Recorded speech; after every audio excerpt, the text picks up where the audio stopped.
नमस्कार, मी प्रांजली सायकोलॉजीमध्ये आपले स्वागत आहे। मी एक प्रोफेशनल सायकोलॉजिकल काउन्सिलर, त्याचप्रमाणे लाईफ कोच। आज आपण अशा काही सवयी बघणार आहोत की ज्या आपल्या शरीरासाठी, आपल्या आरोग्यासाठी, आपल्या शारीरिक आणि मानसिक आरोग्यासाठी चुकीच्या आहेत। तशा कुठल्याच चुकीच्या सवयी आहेत की ज्या आपण सकाळी सकाळी करतो आणि स्पेशली आपण सकाळच्या चुकीच्या सवयी बघणार आहोत। तर बऱ्याच लोकांना सवय असते ती म्हणजे उशिरा झोपून उठण्याची। तुम्ही बघितलं असेल की काही काही लोक अगदी 9 वाजेपर्यंत, 10 वाजेपर्यंत, आणि सॅटर्डे संडे असेल म्हणजे सुट्टीचा दिवस असेल तर अगदी 11 वाजेपर्यंत सुद्धा झोपतात।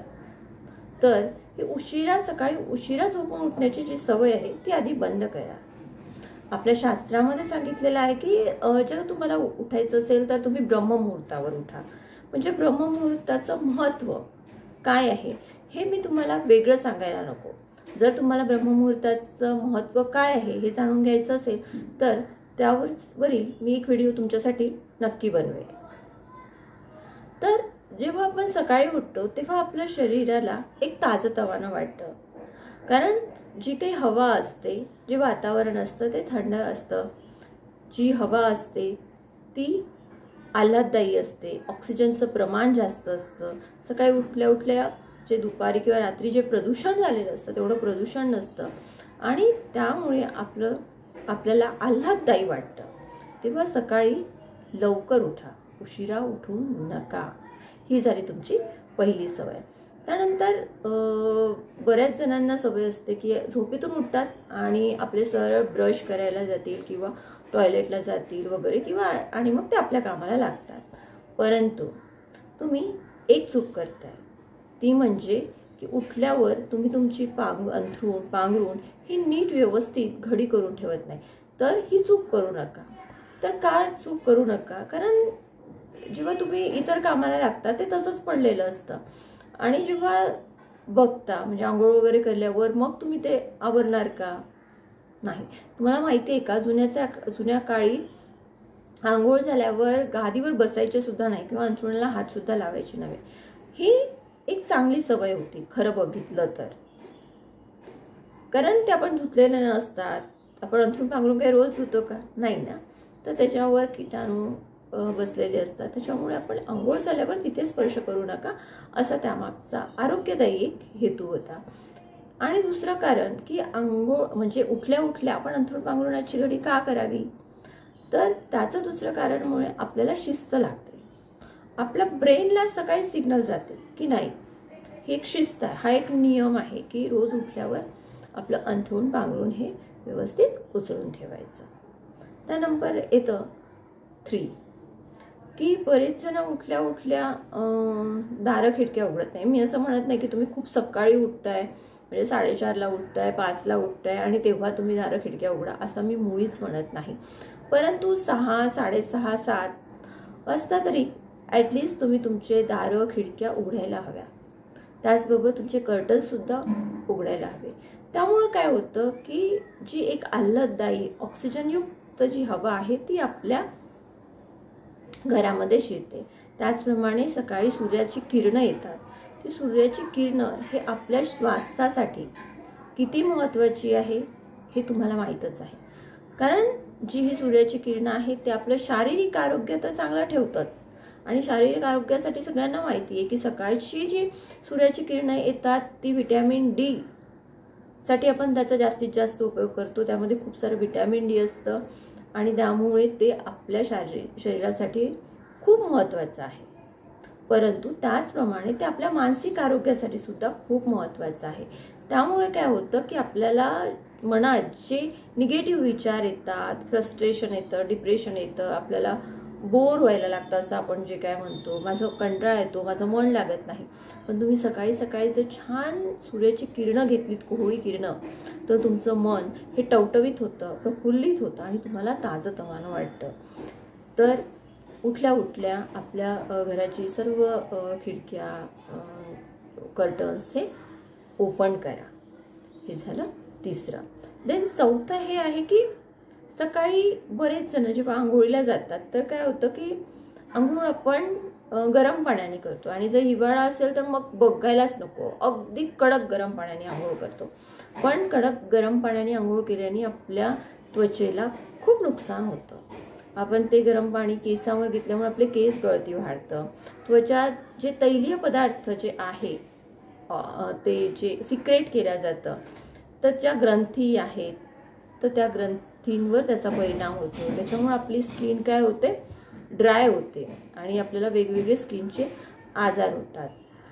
तर जर आपण जे काय आहे तर सकाळी थंड पाण्याने आंघोळ करा. थंड पाण्याने आंघोळ केल्यामुळे काय होतं की तो जो थंडगारपणा आहे तो आपल्या स्किन पर्यंत जातो आणि स्किन हे खूप महत्वाचा घटक आहे. आपण बरेचदा काय करतो की त्याच्याकडे दुर्लक्ष करतो, पण स्किन काय करतो तर स्किन ज्या काही आपल्याला संवेदना होते त्या संवेदना, ते सिग्नल्स हे आपल्या ब्रेन पर्यंत पोहोचवण्याचं काम करतं. आणि ज्यावेळेस आपण थंडगार पाण्याने आंघोळ करतो आणि आंघोळ करताना घाईघाई आंघोळ 5 मिनिटात 10 मिनिटात संपवू नका, तर व्यवस्थित आंघोळ करा. त्यामुळे काय होईल की तुमच्या अवयवाची मसाज होईल आणि त्यामुळे ब्लड सर्क्युलेशन चांगलं होतं आणि त्याच्यामुळे तुमचं शरीर तर स्वच्छ होईलच, तर मन सुद्धा ताजतवानं होईल आणि फ्रेश वाटेल. तुम्ही बघा आपल्याला आंघोळ करण्याच्या आधी कसं वाटतं आणि आंघोळ केल्यावर कसं वाटतं.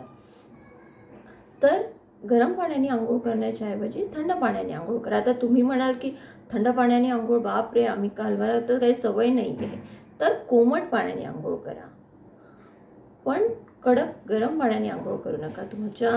तुम्हाला आठवत असेल संत तुकडोजी महाराज बोलले होते की गरम पाण्याने आंघोळ करणे म्हणजे बिमारीची समजणे. म्हणजे गरम पाण्याने कोण आंघोळ करतं तर ज्याला आजार झालेला आहे, जो आजारी आहे त्याने गरम पाण्याने आंघोळ करावी, असं संत तुकडोजी महाराजांचं म्हणणं होतं. त्यानंतर आपण जाऊया आपल्या नेक्स्ट पॉइंटकडे. तो म्हणजे की सकाळी उठल्या उठल्या बऱ्याच लोकांना ते काय म्हणतात त्याला, तपकीर वगैरे जे असतं ते तपकीर नी दात घासतात, किंवा कोणाला उठल्या उठल्या तंबाखू खायची सवय असते किंवा सिगरेट घ्यायची सवय असते, तर ड्रिंकर्स, हेवी ड्रिंकर्स असते त्यांना ड्रिंक घेण्याची सवय असते, किंवा चहा आणि कॉफी ही तर मॅक्झिमम सगळ्यांना सवय असते.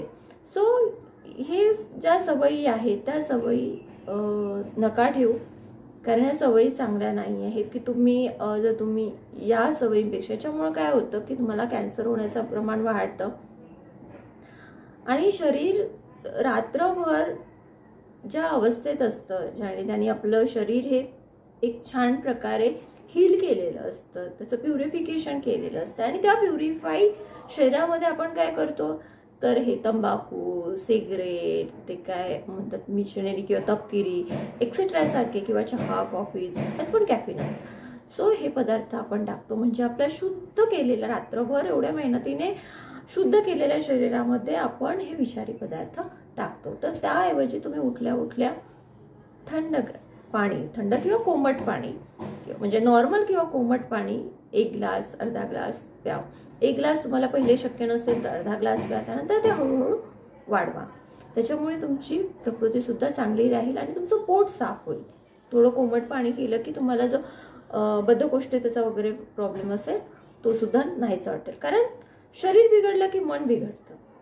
तुमची जर टॉयलेट तुम्हाला जर व्यवस्थित साफ होत नसेल तर तुमचं मन अगदी निराश असतं, तुम्हाला काही सुचत नाही, काही नाही, म्हणजे तुम्हाला फ्रेश वाटत नाही इन शॉर्ट. सो कोमट पाणी जर पिले सकाळी सकाळी उठून अंशापोटी तर तुमचं कुठं सुद्धा छान साफ होईल आणि तुमचं मन प्रसन्न होईल, तुम्हाला छान हलकं हलकं असं वाटेल. त्यानंतर जे चॅनल आहे प्रांजल सायकोलॉजी, या चॅनलला सबस्क्राईब करा नवीन असाल तर. व्हिडिओ आवडला असेल तर लाईक करा, कारण तुमचं लाईक मला खूप मोटिवेशन देतं. अरे मला वाटतं की हां, म्हणजे मी एका चांगल्या ट्रॅकवर चालली आहे, लोकांना माझे व्हिडिओज आवडत आहे, लोक माझे बघता आहेत, हे मला तुमच्या लाईक्स आणि कमेंट्सवरून कळतं. आणि फक्त लाईक करायला काही लागत नाही, जस्ट क्लिक करायचा असतो. सो लाईक आणि कमेंट्स करा व्हिडिओ नवीन असेल तर. आणि तुम्हाला कुठल्या टॉपिकवर व्हिडिओ हवा असेल तर तो टॉपिक किंवा तो सब्जेक्ट मला कमेंटमध्ये कळवा की मॅम आम्हाला या विषयावर हवा आहे, किंवा हा आमचा प्रॉब्लेम आहे. सो या अनुषंगाने आम्हाला तो व्हिडिओ हवा आहे, तर मी नक्की तुमच्या डिमांडनुसार व्हिडिओज बनवते. आणि समोरही बनवणार. तुर्तास इथेच थांबते. धन्यवाद.